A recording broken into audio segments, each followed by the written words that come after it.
董宇辉现身周杰伦演唱会，6大精彩瞬间，超有质疑感。我的生啊，有没有一种感觉，这2天被2个人给圈粉给治愈了？一个是王菲现身谢霆锋演唱会，另一个说的就是董宇辉现身周杰伦的演唱会。不同的是，王菲的出现让我们找到了爱情的原本模样，有一种被甜到了的感觉。宇辉的出现让我们感受到普通人经过自己的努力也可以圆梦，也可以与自己的偶像是顶峰相见。是不是宇辉和周杰伦的相识相知惺惺相惜，也同样给职场牛马们打了一个样？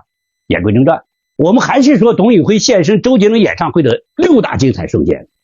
第一个精彩的名场面其实不在线上，是看演唱会之前的悬念铺垫。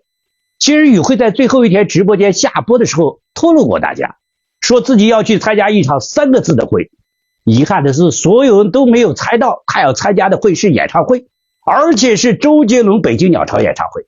第二个精彩的名场面就是后台和刘畊宏同框的短视频，宇辉自己也发出来了，1小时破100万播放量，而且冲上了热搜。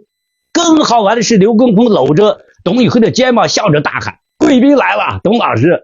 当然宇辉的视频配文是辛弃疾的名句：蓦然回首，那人却在灯火阑珊处。一语双关，看似在说刘畊宏，其实也在暗指周杰伦。第三个精彩的名场面其实就是周杰伦和董宇辉隔空互动。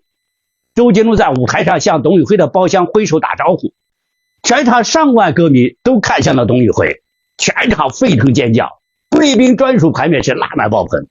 第四个精彩的名场面就是跨界梦幻社交，坐在董宇辉前面的还真的是孙悦，但不是唱歌的孙悦，而是打篮球的孙悦。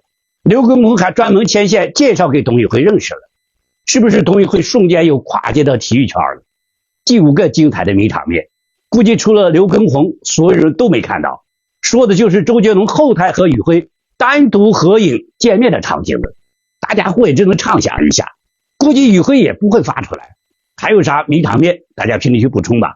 是不是中国从周杰伦和周杰伦本人梦想成真了？评论区说说您的感受。